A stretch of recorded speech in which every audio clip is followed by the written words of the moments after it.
안녕하세요. 오늘도 사연 살롱을 찾아주셔서 감사합니다. 반갑습니다. 저 역시 사연 살롱의 애청자이다 보니 이렇게 사연을 올리는 게 정말 감회가 새롭네요. 많은 분들께서 이 채널을 재미있게 보고 계신 데는 여러 가지 이유가 있겠지만 개인적으로 저는 제가 처해 있는 상황이 답답하거나 공감과 위로를 얻고 싶을 때 주로 봤던 것 같아요. 100% 저와 같은 상황인 분을 찾기는 어렵더라도 어느 정도 비슷하거나 때로는 더한 상황들을 보면서 도대체 고부관계란 뭘까? 라는 생각을 많이 했던 것 같아요. 저는 30대 중반의 여성인데요. 솔직히 제가 막 결혼할 때만 하더라도 시댁살이가 많이 험난했던 예전에 비하면 사회적 분위기가 많이 누그러진 듯한 분위기였어요. 그래서 제 주변에도 운이 좋으면 시댁을 잘 만나 시댁살이는커녕 시부모님과 별다른 트러블 없이 무난하게 잘 지내는 친구들도 있었고, 제가 사연 살롱에서 본 사연들을 이야기하면 요즘도 그런 시부모님이 있다고 스스로 이야기하는 친구들도 있었어요. 그래서 저도 결혼할 때 시댁과의 갈등에 대한 별다른 걱정은 안 했던 것 같아요. 연애 시절 남편에게 시부모님들이 어떤 분들인지 물어봤을 때 딱히 시집살이는 안 하실 것 같다고 어영부영 넘어가는 대답을 순진하게도 철석같이 믿고 있기도 했고요. 지금 생각해보면 참 안일했던 거죠. 그 말을 아무런 의심도 없이 덥석 믿고 제 결혼 생활은 시댁 때문에 골치 아플 일은 없을 거라고 믿었으니까요. 사실 결혼하고 완전 신혼 초까지는 뭔가 이상한 점을 못 느꼈어요. 그런데 이제 와서 생각해보면 초반에 눈치챌 수 있는 기회는 있었던 것 같기도 해요. 바로 상견례 때인데요.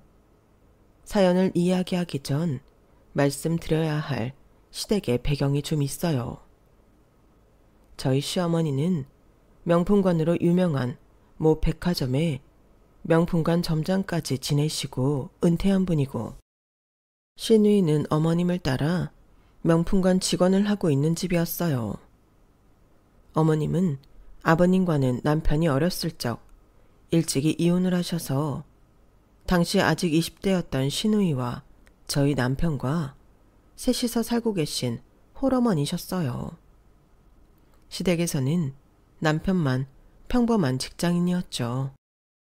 사실 남편과의 결혼 과정이 순탄하지만은 않았어요.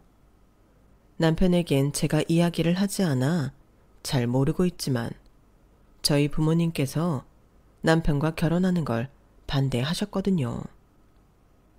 이혼 가정으로 어렸을 때부터 아버지가 부재한 채로 자라온 것도 마음에 걸려 하셨고, 홀 어머니들은 아들에 대한 집착이 심할 수 있다는 점이나 흔히 명품관에서 일하는 직원들의 태도를 생각했을 때 시어머니나 시누이가 어떤 사람들일지 걱정이 된다고 하셨거든요. 나는 어느 정도 네가 집안 환경이 비슷한 사람을 만나면 좋겠어, 선아야. 엄마, 당연히 나도 그럴 수 있으면 너무 좋겠지만 그래도 어떡해. 사람이 자라온 환경이 다 다양한데 딱 그렇게 비슷한 사람끼리 만날 수가 있겠어요. 그런 거 다 생각 안 하고 마음만 맞는 사람도 찾기 힘든 세상이에요. 그리고 엄마가 걱정하시는 일은 없을 거예요. 이혼 가정에서 자라긴 했어도 승주는 애정 표현도 많이 하고 다정한 사람이에요. 엄마도 만나보면 마음에 들어 하실 거예요. 그래, 네가 좋다는 사람이니 나도 더 이상 말릴 생각은 없어. 내가 걱정하는 것도 어떻게 보면 다 사회적인 편견에서 비롯된 것들이니까 이혼 가정 자녀라고 다 애정결핍 있는 것도 아니고 홀어머니라고 다 아들한테 집착하는 것도 아니니까. 내가 잘못 생각한 것 같다. 네가 걔를 제일 오래 만나봤으니 제일 잘 알겠지. 엄마 아빤 네 안목을 믿을게. 감사해요, 엄마. 다만 다른 건 몰라도 내가 명품관은 많이 가봤잖니. 거기 일하는 친구들 한둘 본 게 아닌데 그건 내가 직접 보고 느낀 것들이라 쉽게 편견이 떨쳐지지가 않네. 없어 보이면 무시하고 있어 보이면 살살 굽히는 걸 한두 번 본 게 아니라. 어쨌든 너도 시댁에 인사를 갈 테니 보고 이상한 사람들 같으면 부담 갖지 말고 엄마 아빠한테 이야기해. 그런 집에 시집가서 평생을 마음고생하고 사느니 바로 파혼해도 되니까. 알겠지? 알겠어요. 저도 이상한 집안에 고집 부려서 시집갈 정도로 결혼이 하고 싶진 않아요. 걱정 마세요. 그래, 우리 딸 현명하니까 우린 믿어. 다행히 부모님께선 제 설득에 쉽게 저를 믿어주셨고 그렇게 첫 번째 위기는 잘 넘겼어요. 하지만 두 번째 위기는 금방 찾아왔어요. 선아야, 우리 결혼은 부모님께 손 안 벌리고 해야 될 것 같은데 괜찮을까? 그래? 나는 부모님께서 얼마 보태주실 것 같긴 한데. 물론 보태주시면 너무 감사하지만 장인어른 장모님 쪽에서만 보태주시면 나중에 껄끄러워질 수도 있으니까 그냥 둘 다 손 안 벌리고 결혼하면 어떨까 싶어서. 우리 둘 다 평범한 직장인이고 저금도 남들 정도밖에 안 모았는데 어떻게 하려고. 아니, 스드메나 혼수까지는 우리 모은 돈으로 충분히 할 수 있지. 근데 집은 어떡하려고? 대출을 받는다고 해도 턱없이 부족할 텐데. 직장도 둘 다 서울에 있어서 서울에 집 구해야 하는데 둘이 모은 돈으로 가능할까? 어렵지. 어려운 거 당연히 알지. 그래서 말인데 혹시 원룸에서 시작하는 건 어떻게 생각해? 옛날에는 다들 그렇게 했다던데. 둘이 합쳐서 돈 모으면 더 빨리 모을 거고 그렇게 모은 돈으로 집 넓혀가는 재미도 있대.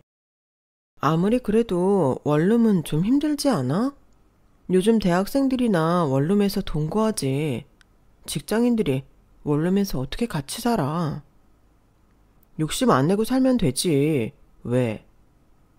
욕심 내고 안 내고가 문제가 아니잖아. 그럼 대학생들은 원룸에 어떻게 같이 살아? 없으니까 없는 대로 사는 거지. 우리도 일단은 없으니까 없는 대로 살고 차차 좋은 곳으로 이사 가면 되지. 그냥 받을 수 있는 지원은 받으면 안 돼? 그렇게 굳이 힘들게 살 필요가 있어? 부모님 지원이 받기 싫으면 대출만 내도 원룸엔 안 살아도 되는데 굳이 그렇게까지 해야 할 필요를 모르겠어. 대출도 부담이 되니까 그렇지. 그것도 다 빚인데. 아니, 대출도 부담된다고 하는 마당에 무슨 부모님 지원도 마다하겠다는 거야. 다른 건 몰라도 나는 원룸에서 당신이랑 둘이서 살 자신은 없어. 잘 지내던 커플도 원룸에서 살면 맨날 싸운다던데. 다른 선택지가 없는 것도 아니고 왜 그렇게 고생을 자처해야 해. 알겠어. 그럼 조금만 더 생각해보자. 대화를 하던 당시에는 사서 고생하려는 남편이 이해가 안 갔지만 나중에 들어보니 남편은 저희 집이 잘 사는 것에 대한 부담을 느끼고 있었던 것 같았어요. 저희 집은 아버지께서 이름만 들으면 다 알만한 대기업에서 사장직까지 맡으셨다가 은퇴하셨고 엄마께서는 외할아버지께 물려받은 재산이 좀 있는 부잣집 막내딸이셔서 형편이 좀 괜찮은 편이었어요.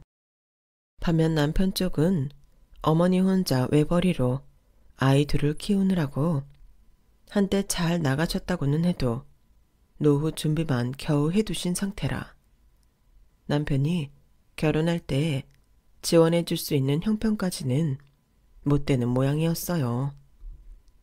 하지만 남편의 집안 형편을 고려해 100번 이해해 보려고 해도 대출도 마다하고 원룸에 살자는 제안은 받아들일 수가 없었어요.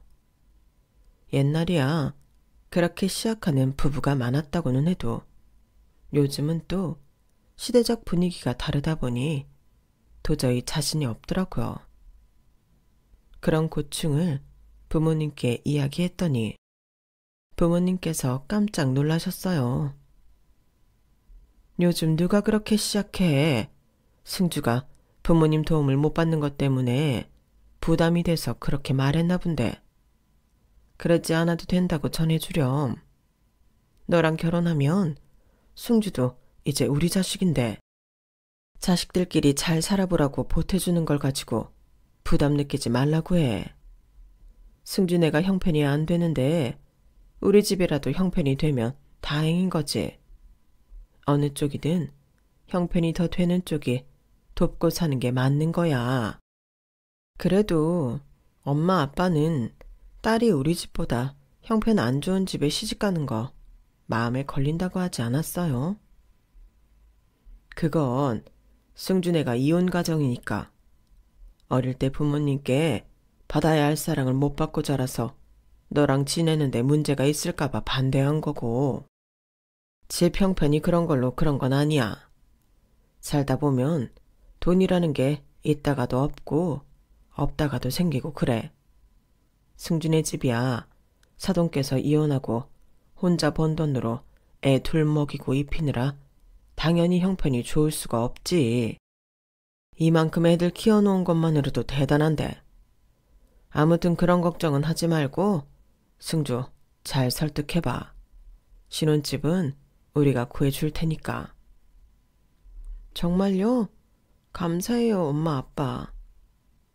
부모님께서 구해준다는 집은 전세를 놓고 있던 서울 중심지 역세권에 있는 신축 30평 아파트였어요. 처음부터 이렇게 좋은 아파트를 해주셔도 되나 싶었지만 정말 남부럽지 않은 신혼을 즐길 수 있을 것 같아 가슴이 두근대더라고요.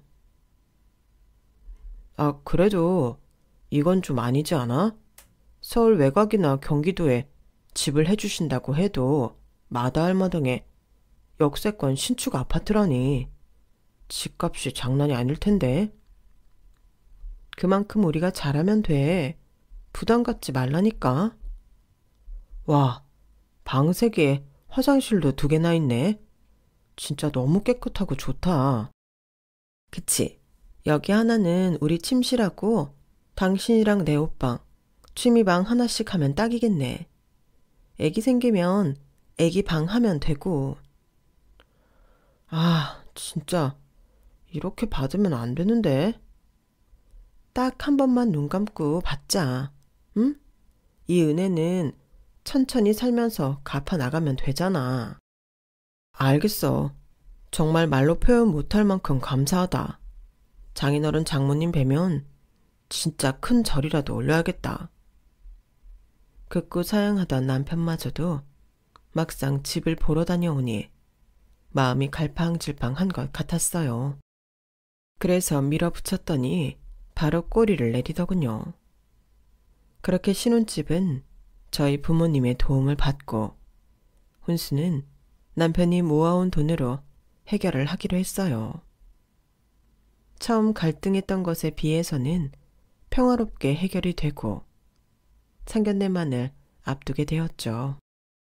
상견례에 가는 날 저희 부모님은 저희 집에서 신혼집을 해주는 것에 대해 시댁에서 혹여나 약간의 위축감을 느끼실까봐 최대한 단정하고 수수하게 차려입으셨어요.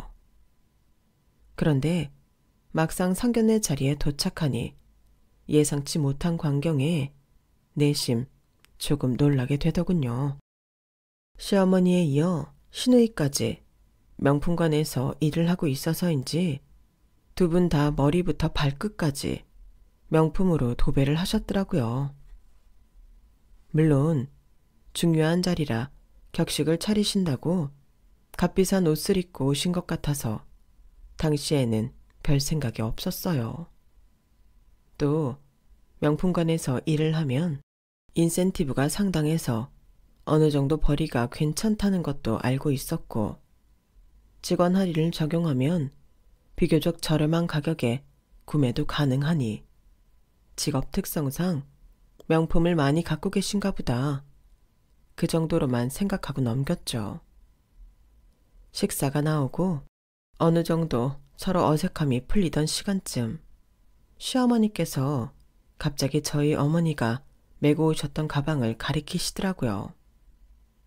사돈, 저 가방은 직접 구매하신 거예요? 네? 아, 네. 그렇죠. 어디서 구매하셨어요? 면세점에서 샀나, 백화점에서 샀나, 좀 오래전에 산 거라 기억이 잘 안 나는데. 그건 왜요?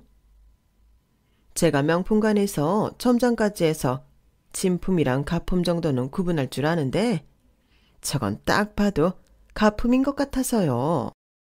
면세점이나 백화점에서 구매하신 거 맞아요? 어디 여행 가서 아울렛 같은 데서 구매하신 거 아니고? 네? 아울렛에서 명품을 구입한 적은 별로 없는데 면세점이나 백화점이 맞을 거예요. 보증서도 다 받았는데. 뭘 보고 가품이라고 하시는 거예요? 제가 또 딱 저 브랜드에서 일을 오래 했었거든요. 근데 저 브랜드에서 어떤 컬렉션을 봐도 로고가 저런 식으로 마무리가 각지게 떨어지진 않거든. 이상하다. 그럴 리가 없는데. 아우, 이래서 명품 많이 안 사본 사람들은 전문가한테 맡겨야 되는데. 다음에 명품 살 일 있으면 저희한테 꼭 말씀하세요. 저도 그렇고 얘도 그렇고 명품이라면 우리만큼 잘하는 사람들이 없으니까. 얘는 지금 현직이라 할인도 많이 해줘요. 어머, 그렇겠네. 신경 써주셔서 고마워요, 사돈.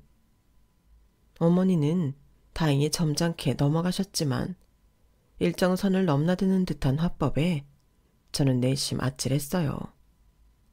사실 저희 엄마는 젊은 시절부터 모 백화점 VIP를 유지했을 만큼 풍족하게 살아오셨거든요.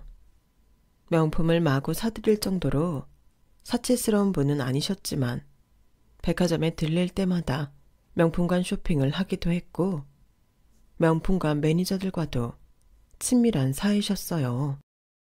그런 엄마가 명품을 잘 모를 리도, 많이 안 사봐서 사기를 당할 리도 없는데 너무나 당연하게도 엄마가 가진 가방은 가품일 거라고 제 멋대로 판정 지어버리는 게 조금 어이가 없더군요.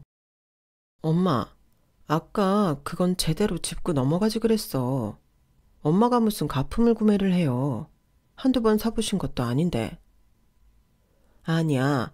괜히 그걸 짚고 넘어가면 명품 많이 사봤다고 자랑하는 걸로 비춰질 수도 있고 서로 보기에 좋지가 않잖니.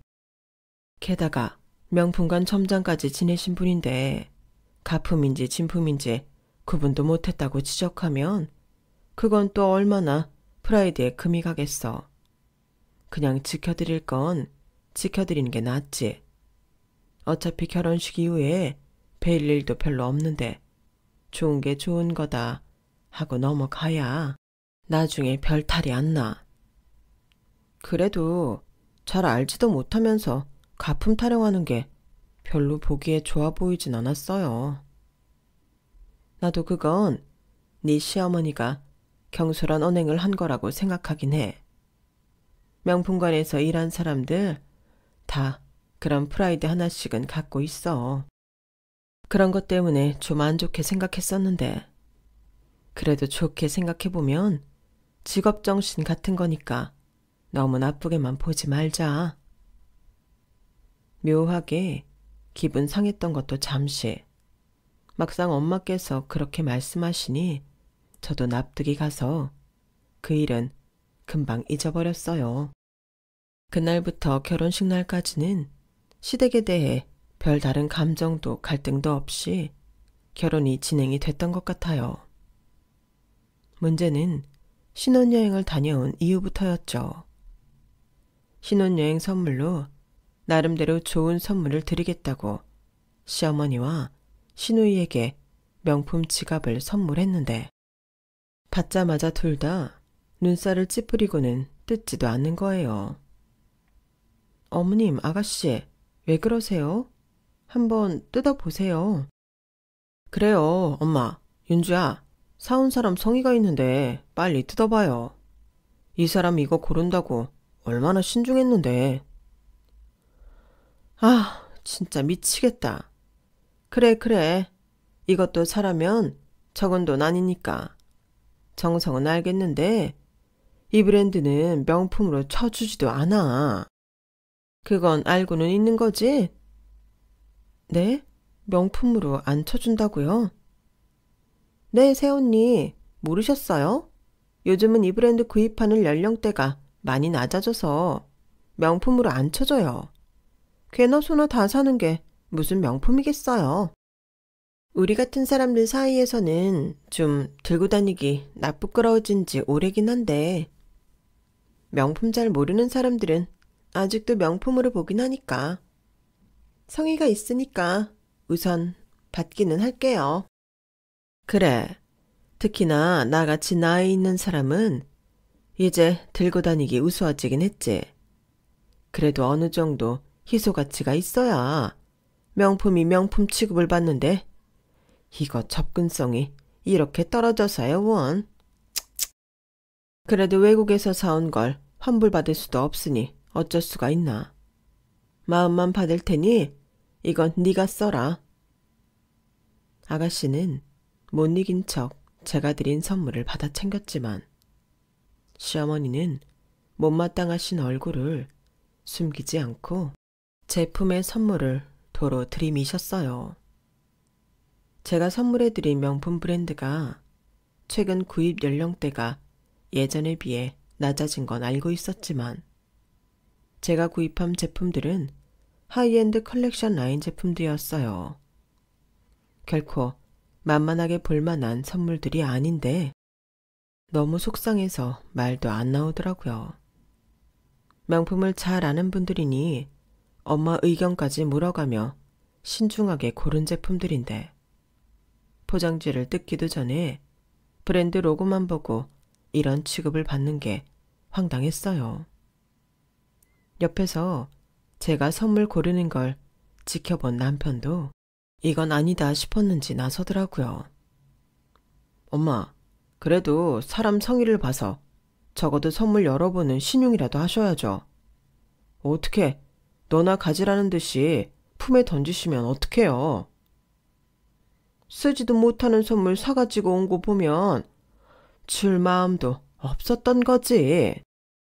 아무리 명품을 모른다고 해도 이건 너무한 거 아니니? 적어도 지 시누랑 시어머니가 명품에 빠삭한 사람들인 걸 알면 최소한의 공부는 하고 선물을 골랐어야지. 네 눈엔 이게 성의가 있는 선물로 보여? 성의가 없는 선물이니 성의를 안 보는 거 아니야, 내가. 남편이 별말 하지도 않은 것 같은데 그 한마디에 갑자기 어머님이 폭주하셨어요. 결혼 전엔 한 번도 본 적 없는 모습이라 순식간에 심장이 서늘해지더라고요. 남편도 제 앞에서 어머님이 그런 모습을 보이는 게 당황스럽고 화가 나는지 언성이 점점 높아졌어요. 엄마가 명품 팔아나 봤지 제대로 제 돈 주고 사보신 적도 없으면서 어떻게 이래요. 이 사람은 100% 자기 돈에서 지출한 거예요. 신혼 선물로 다른 걸로 해도 되는데 굳이 좋은 선물 드리고 싶다고 이걸 골라온 거라고요. 시끄러워. 네가 여자 심리에 대해서 뭘 안다고 그래. 변변찮은 여자들이 잘 모른다는 핑계로 아무거나 사서 선물하고 안 들고 다니면 자기가 물려받으려는 속셈인 거 모를 줄 알아? 어머님, 그게 무슨 말씀이세요? 제가 선물 드린 걸 왜 도로 물려받아요? 그리고 어머님이 물려주셔도 아가씨한테 물려주시겠지. 저한테 왜 물려주시겠어요? 얘도 안목이 있는 앤데 이런 거 줘도 안 써. 지금 저건 어쩔 수 없이 받는 척 한 거지. 됐어, 여보. 그만해. 그럼 주세요, 엄마. 이 사람이라도 쓰게.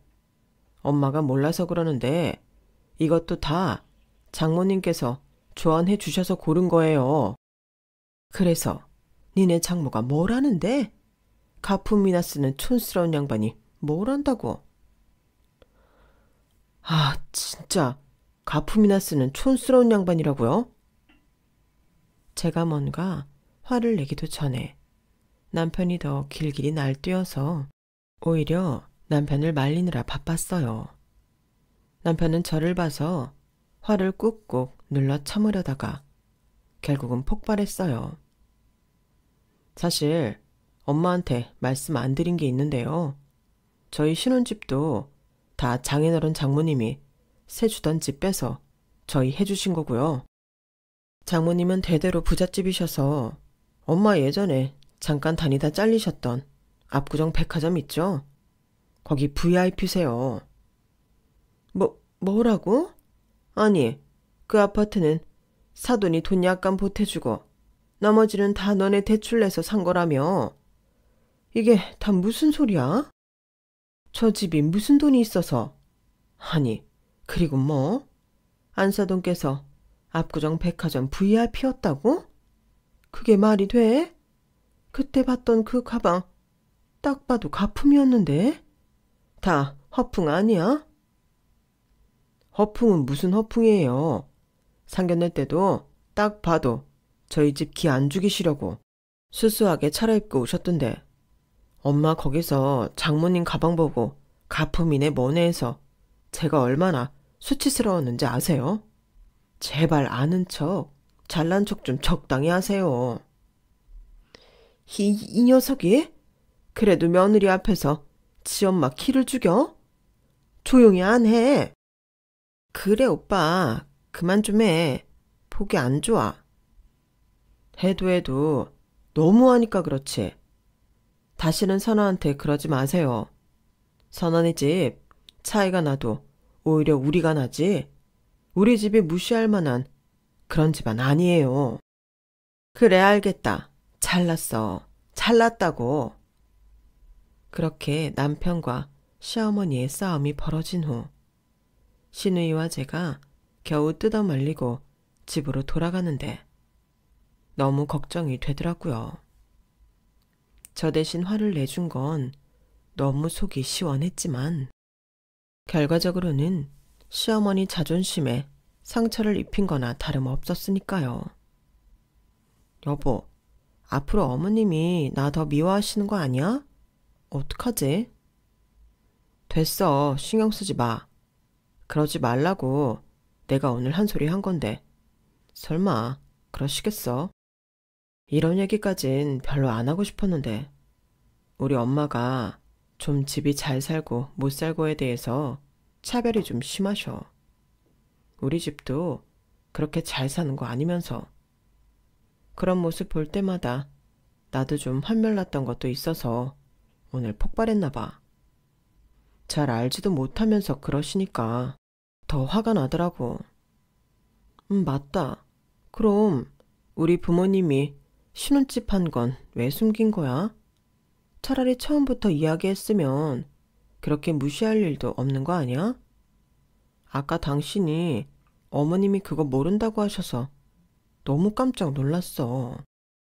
어쩐지 집까지 해다 바쳤는데 어머님 반응이 시원찮아서 좀 이상하다 싶긴 했거든. 그게 사실 우리 엄마도 그렇고 동생도 그렇고 진짜 안 좋은 습관인데 없다고 하면 무시하면서 있다고 하면 어떻게든 콩고물 하나라도 더 떨어지길 바라는 성향이라. 혹시나 당신 집이 좀 잘 산다는 걸 알게 되면 뭐 하나 더 얻으려고 당신을 들들 볶을까봐 두려워서 말을 안 했어. 처음에 각자 부모님 도움 안 받고 결혼하자고 한 것도 그 이유였고. 아, 그랬구나. 그제서야 남편이 그때 왜 그렇게 불안해하며 말도 안 되는 제안을 했는지 조금은 이해할 수 있을 것 같았어요. 아니, 사실은 이 이야기를 듣던 때만 해도 머리로만 이해했고 그렇게 와닿게 느끼지 못했던 것 같아요. 그런데 저희 집이 잘 산다는 걸 알게 된 그날 이후로 어머님과 시누이의 태도가 확실하게 바뀌더라고요. 새언니, 있잖아요. 혹시 새언니네 어머님은 다니시는 백화점 옮기실 생각은 없으시대요? 백화점이요? 없을 것 같은데. 워낙 오랫동안 그 백화점만 다니셨어요. 근데 그건 왜요? 아, 이번 달 실적 메꿔야 하는데 저번 달에 비하면 턱없이 부족해서요. 어머님이 와서 가방 2억 개만 사주시면 금방 해결될 것 같은데 곧 월말이라서 좀 쫄리네요. 평소엔 친한 척도 안 하던 아가씨가 갑자기 실적을 메꿔야 한다면서 저희 엄마가 다니시는 백화점을 옮겨달라고 하질 않나. 얘, 혹시 1,000만 원만 빌려줄 수 있니? 네? 어머님, 저희가 갑자기 그만한 목돈이 어딨어요. 왜? 집도 사돈께서 해주셨다면서. 그럼 너희가 모아놓은 돈은 다 굳은 거 아니니? 그 돈 통장에서 썩힐 바엔 나한테 좀 빌려달라는데 그게 그렇게 문제야? 집이야 그렇다곤 해도 결혼하는데 이리저리 들어간 돈도 많고 이제야 조금 모으고 있어서 빌려드릴 돈이 딱히 없어요. 그런데 갑자기 1,000만 원은 왜요? 내가 요즘 주식에 눈을 떴거든. 1,000만 원 빌려주면 내가 정확히 2배로 불려서 줄게. 너희 부모님 좀 잘 설득해봐. 내가 재산 불려주면 사돈도 좋고 우리도 좋고 모두에게 좋은 거 아니니? 죄송해요, 어머님. 급한 일 아닌 이상 저희 부모님한테 더 이상 손 벌리긴 어려울 것 같아요. 집 해주신 것만 해도 감사한데 어떻게 그러겠어요? 하요, 딸이 돈 좀 빌려달라는데 안 빌려줄 부모가 어딨어? 돈이 없는 집안도 아니고. 저는 부모님이 풍족하게 키워주신 것만으로도 만족해요. 부모님도 제가 성인이 된 이후로는 따로 지원해 주시는 것 없이 경제적으로 독립하게끔 교육하셨고요.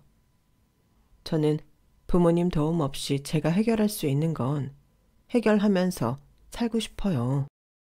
집이야 요새 서울 집값 때문에 어쩔 수 없이 손 벌렸지만 더 이상 경제적으로 지원받는 건 어려울 것 같아요. 에휴, 그래. 싫으면 그냥 싫다고 하면 될걸. 빙빙 돌려 말하기는. 알겠다. 내가 주식으로 다 말아먹을까봐 무서운 거겠지. 안 빌린다? 안 빌려. 뻔뻔하게도 가짜는 이유를 들먹이며 저희 부모님께 목돈을 빌려달라고 하는 시어머니까지. 저희 집이 그저 그런 형편인 줄 알고 서스럼 없이 막대할 때랑은 또 다른 스트레스가 은근히 있더라고요. 돈 관련해서 자잘한 부탁이 많이 들어오기 시작했는데 이걸 하나하나 거절하며 쳐내는 것도 반복이 되다 보니 쌓이더군요. 저희 집을 황금알을 낳는 거위쯤으로 생각하는 태도가 슬슬 거슬리기 시작했죠. 그러던 어느 날이었어요. 엄마, 곧 생신이신데 뭐 드시고 싶으신 거 없으세요? 먹고 싶은 거? 글쎄다. 이 나이 되면 그렇게 막 입맛이 없어서. 그래도 생각해 보세요, 어머니. 메뉴만 골라주시면 저희가 맛있는 집으로 예약해 놓을게요. 그래.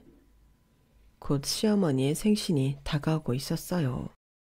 결혼 후 처음으로 같이 보내는 어머님 생신이라 저도 나름대로 긴장을 했었죠. 어머님께서는 잠시 생각하시더니 이렇게 말씀하셨어요. 옆집 소연이 엄마가 그러는데 이번에 땡땡땡 호텔에서 딸기 뷔페가 열리는데 그게 그렇게 대단하다더라. 거길 좀 가보고 싶네. 아, 딸기 뷔페요.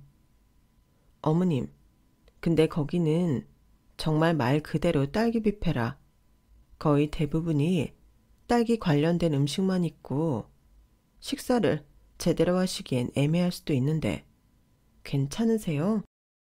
괜찮지 그럼. 내가 생일 아니면 그런 데를 언제 가보겠니? 네, 알겠어요. 어머님 생신 때쯤 자리가 있나 한번 알아볼게요. 말은 그렇게 했지만 걱정이 이만저만이 아니었어요. 어머님이 말씀하신 호텔 뷔페는 가격이 사악하기로 유명했거든요. 고급 레스토랑에서 호화롭게 한 끼 먹는 코스 요리보다도 인당 가격이 세서 생각보다 지출이 많이 될 것 같았어요. 그래도 어머님께서 저렇게 가고 싶다고 직접 말씀하셨는데 모르기도 뭐하고 이왕 한 끼 사드리는 거 원하는 걸 사드리자 싶어서 남편과 큰 결심을 하고 호텔을 예약했죠. 생신 당일에는 어머님께 용돈으로 드릴 현금 50만 원을 예쁜 봉투에 포장했고 딸랑 돈만 드리기 좀 그래서 꽃집에 들러 예쁜 꽃도 한 다발 샀어요. 유명한 베이커리에 미리 예약해 놓은 케이크도 잊지 않고 챙겨갔고요. 어머 세상에 우리 며느리 센스 좀 봐. 이렇게 풍성한 꽃다발은 살면서 처음 받아보네. 고마워. 어머님 생신 축하드려요. 자리도 제일 좋은 곳으로 달라고 예약했는데 어떠세요? 마음에 드세요? 마음에 들다마다 우리 아들이랑 며느리 덕분에 내가 이런 데도 와보고 세상에 정말 말로만 듣던 곳인데 생각보다 너무 좋다. 인테리어도 세상 화려하고 무슨 딸기 천국 같다 정말로. 저도 오면서 봤는데 신기한 메뉴가 많더라고요. 많이 드세요 어머님. 자리를 안내받은 뒤 저희는 각자 먹을 것을 담으러 흩어졌어요.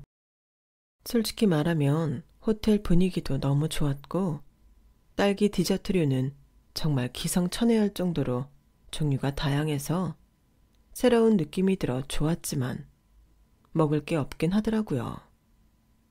과일로 만든 것들이다 보니 아무리 먹어도 배가 든든하지 않고 허한 느낌에 몇 가지 먹고 나니 입안이 달아서 금방 물리는 느낌이 들었어요.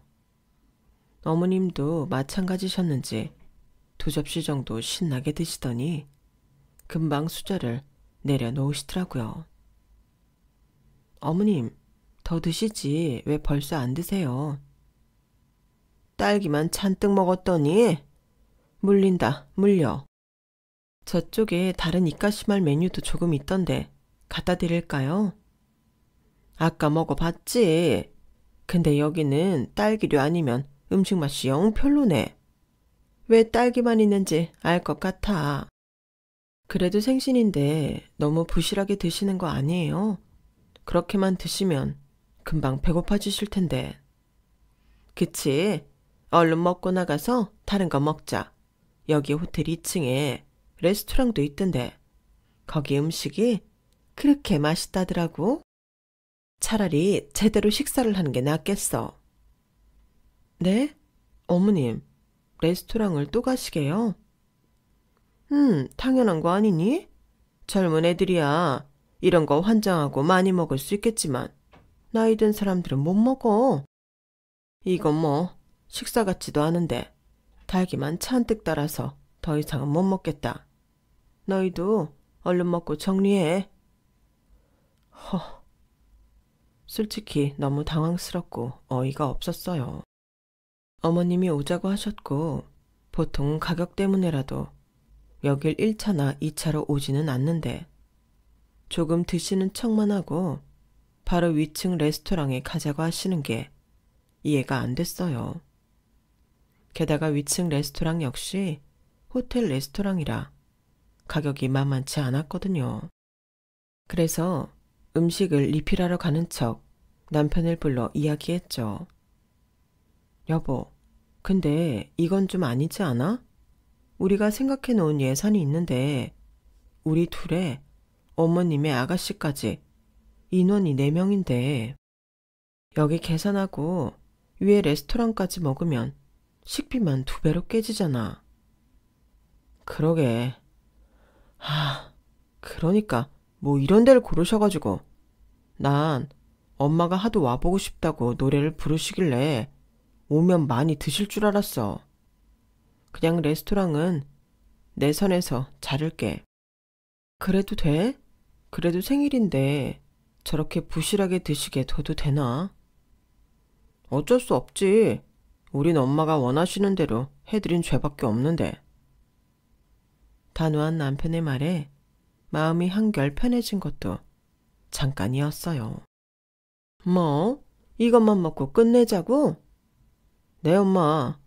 여기도 가격이 상당한 곳인데 이렇게 2접시만 드시고 바로 딴 데로 가자고 하면 저희 입장도 곤란해요.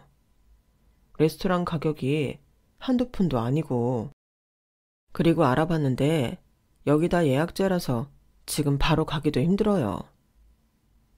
그건 걱정 마라. 내가 취소난 자리 알아봐서 바로 예약했으니까. 뭐라고요? 아니 글쎄, 저희가 잠시 이야기를 나누는 사이 어머님께서 호텔 직원에게 부탁해 레스토랑을 바로 다음 타임으로 예약을 했더라고요. 순간 스트레스가 확 솟았지만 겨우 참았어요. 남편도 당황했는지 얼굴이 벌개지길래 손을 꾹 잡아 눌렀죠. 생신인데 오늘만 좋게 넘어가자. 그래도 이건 진짜 아닌데. 여기서 드신 것 때문에 분명 우리 레스토랑 가서도 많이 못 먹어. 나도 알지. 그래도 어머님이 저렇게 예약까지 거셨는데 어떡해. 그냥 오늘만 원하는 대로 해드리고 다음부터는 제대로 된 식당만 잡자. 지출도 의미 있게 쓰는 게 아니라 너무 쓸데없이 커지는 것 같은데. 일단 내가 백화점 상품권이 30만 원짜리가 있거든. 이번에 밥값이 많이 나갔으니까 선물은 이걸로 드리고 다음엔 식당 제대로 잡아서 선물을 차라리 크게 드리자. 그래, 아무래도 그게 낫겠다. 딸기 뷔페에서의 식사는 어영부영 끝내고 다소 착잡한 마음을 안고 레스토랑에 갔어요. 어찌 보면 당연한 거지만 딸기 뷔페보다 더 센 가격에 살짝 흠칫했지만 어차피 쓰게 된 거 올해 한 번만 이렇게 통 크게 쓰자. 다시 한번 마음을 다잡았죠. 다행히 코스 요리라 음식이 조금씩 나와서 먹는데 크게 부담이 되거나 하진 않았어요. 마지막 디저트가 나오는 시간에 케이크를 열어 생일 축하 노래를 불러드리고 봉투를 건네드렸어요. 어머, 고마워라. 정말 우리 며느리 들어오니까 확실히 집안 분위기가 다르네. 최고의 생일이야. 식사는 괜찮으셨어요? 말해 뭐해. 최고의 식당만 골라서 왔는데 너무 좋았지. 레스토랑을 먼저 오고 딸기 뷔페를 다음에 갈걸. 다음에는 레스토랑 먼저 오자. 단 걸 먹고 먹어서 그런가 맛이 안 느껴져서 좀 아쉽네. 돈은 돈대로 쓰고 음식값은 제값 주고 먹었다는 느낌이 들 만큼 많이 못 먹어서 어머님의 저 말씀이 조금 거슬리더라고요. 게다가 다음엔 순서를 바꿔서 가자니 이렇게 2번은 못 오겠다고. 하고 싶은 말이 한가득이었지만 그냥 한 귀로 듣고 한 귀로 흘렸어요. 애써 기분 좋게 여기까지 와놓고 이제 와서 분위기 망치고 싶지 않았거든요. 그런데 어머님의 투정은 계속됐어요. 어머, 근데 이 케이크 예쁘기만 하고 맛은 하나도 없네. 아까 너무 최고급 케이크들을 맛봐서 그런가? 글쎄 입맛이 고급이 됐나 봐. 그래요? 여기도 되게 유명한 베이커리인데? 그냥 유명한 베이커리랑 5성급 호텔에서 만든 케이크랑 급이 같니? 남은 건 너희 싸가렴. 나는 못 먹겠다. 아, 네. 왜? 그 태도는 뭐니? 아니에요. 입맛에 안 맞으시면 저희가 가지고 갈게요. 그래. 다음에는 케이크 하나를 준비하더라도 수준에 맞게 준비해와. 그래야 받는 사람이 기분이 좋지. 오늘 하루 종일 어머니의 투정을 받아준다고 무리해 가며 돈을 쓰고 있는데 마지막까지 저러시니 저도 더 이상 표정 관리가 되지 않더라고요. 남편도 저를 힐끗힐끗 보며 눈치를 살피기 시작했어요. 엄마, 그냥 잔소리하지 말고 드세요. 시누이까지도 제 분위기가 심상치 않음을 느꼈는지 어머님을 자제시키려고 했지만 어머님은 기분이 너무 좋으셨던 탓인지 멈출 생각이 없어 보이셨어요. 왜? 내가 없는 소리 했니? 이왕 선물하는 거 받는 사람 기분 좋게 해주면 좋잖아. 그래야 쟤네도 돈 쓴 보람이 있지. 알겠어요. 선물이나 열어보세요. 먹고 이제 슬슬 가야지. 오빠랑 새언니도 내일 출근해야 하는데. 어떻게든 수습해보려는 아가씨가 안쓰러워 보이기까지 하더라고요. 어머님은 뭐가 그리 좋으신지 싱글벙글 웃으며 봉투를 여시더니 갑자기 표정이 싹 굳으셨어요. 예, 이게 뭐니? 네, 백화점 상품권이에요, 어머님. 내가 그것도 모르겠어? 근데 이게 다냐고. 네, 왜 그러세요? 뭐 30만 원? 다른 집 애들은 명품 선물 해주고 그러던데 고작 30? 넌 너네 엄마 따라 백화점 안 다녀봤니? 백화점에서 30만 원 가지고 뭘 사라는 거야?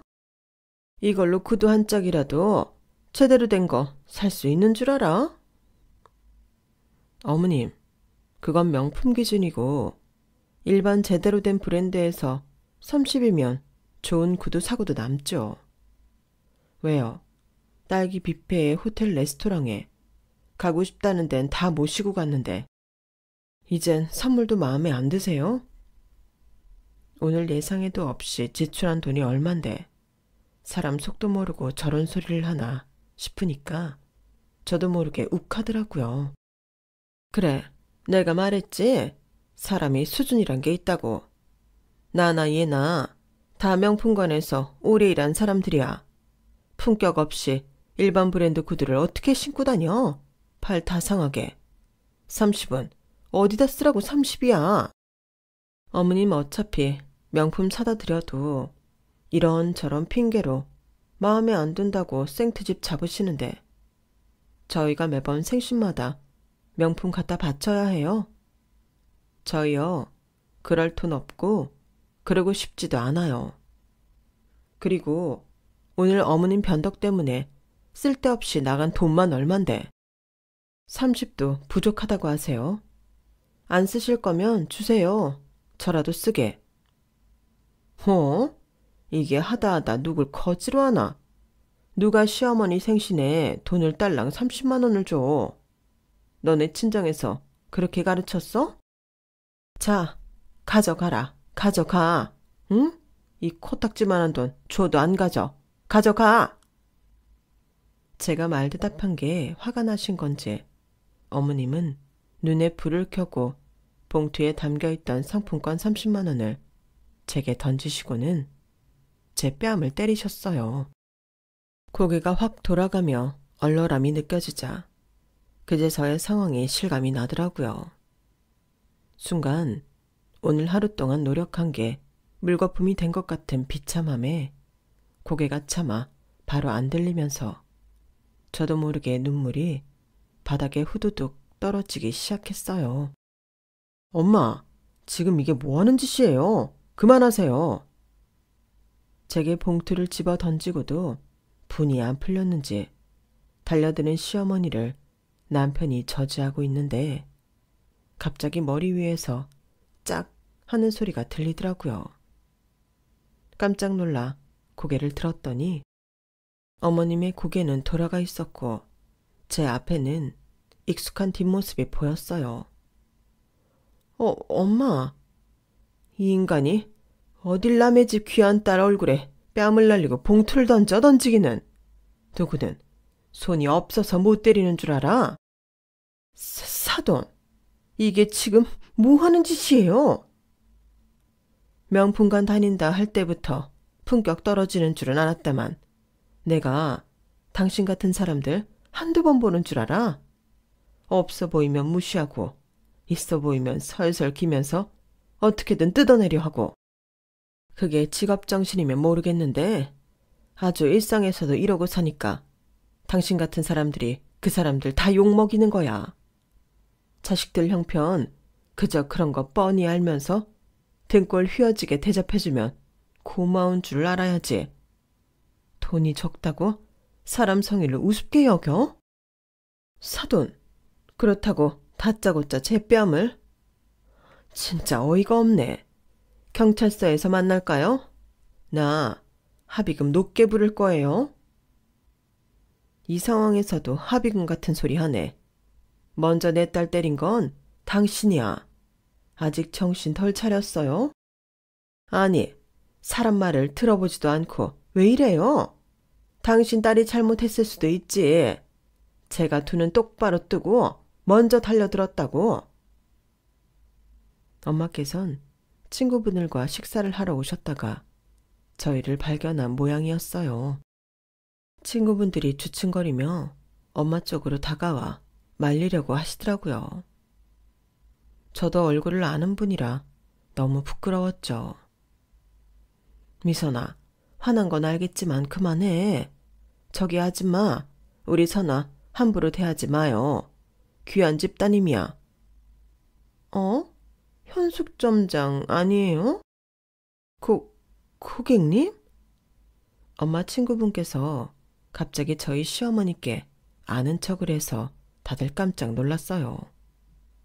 갑자기 저희 아가씨가 고개를 번쩍 들더니 친구분께 인사를 하더군요. 어머, 화영 고객님, 여긴 어쩐 일이세요? 어머, 매니저님. 맞다. 점장님 딸이 매니저님이랬지? 아니, 점장님, 제 친구랑 사돈 맺으셨어요? 미선아, 명품관 일 했다던 사돈이 이 사람이었어? 뭐야? 아는 사이야? 나 땡땡백화점 VIP잖아.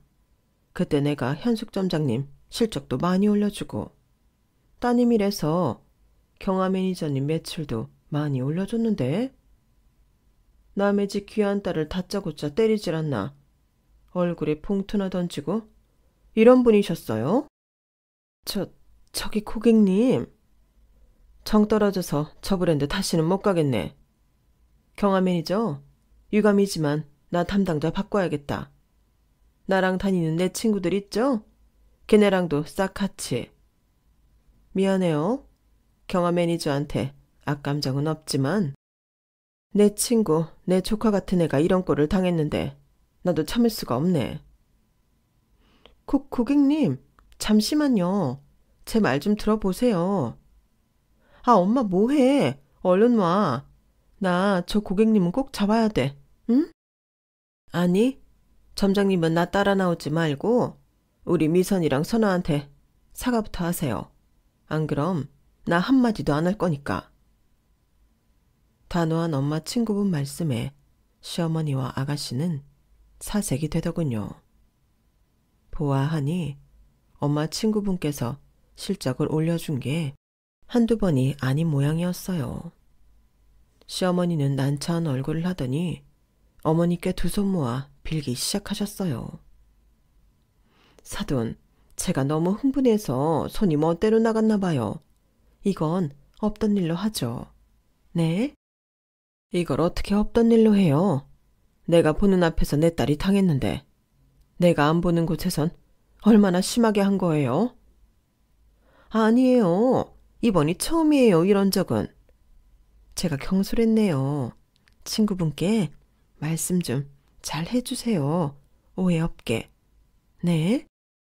제가 그 말을 어떻게 믿어요? 얘 며느라, 네가 이야기 좀 해봐라. 내가 한 번이라도 너한테 손댄 적 있든? 이번이 처음이지? 그렇지?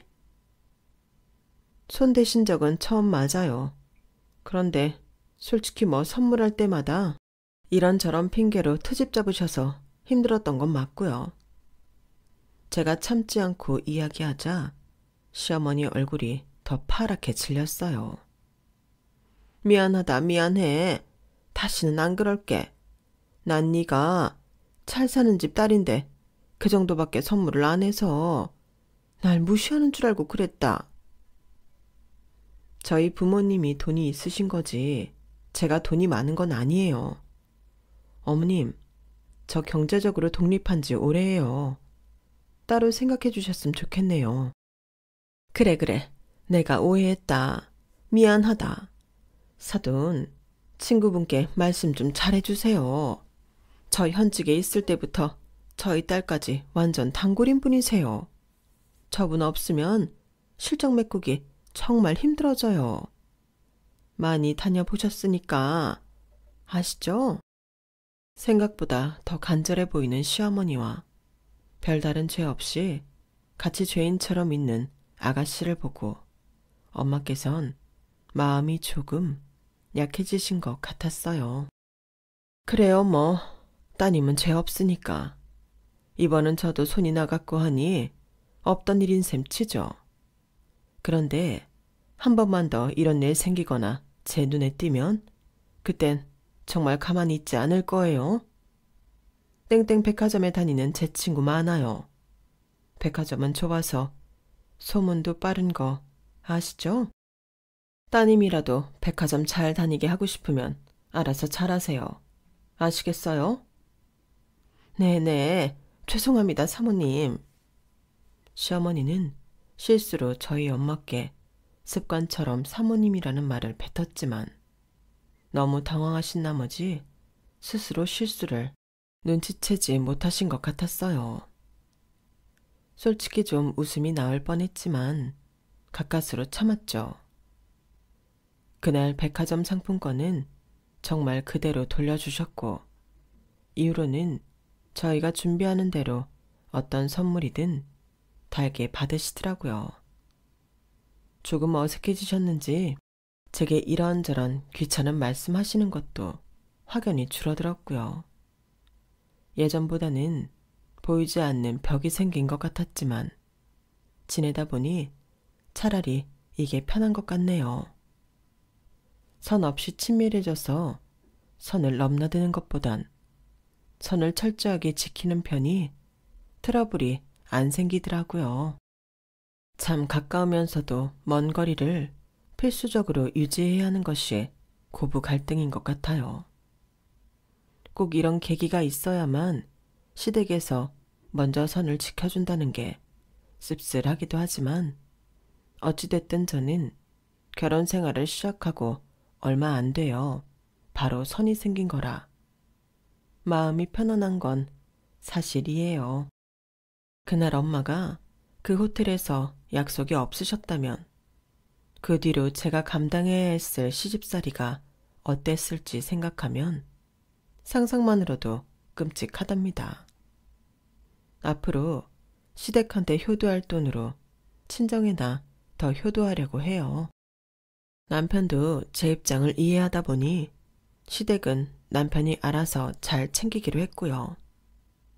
요즘 사람들이 효도는 셀프라는 말을 많이 하던데 그 말이 괜히 생긴 말이 아닌 것 같아요. 결혼으로 맺어진 관계는 역시 피로 맺어진 가족을 못 이기는 것 같네요. 여러분, 사연 댓글에 응원과 현명한 조언 부탁드려요. 좋아요와 구독은 저에게 큰 힘이 됩니다.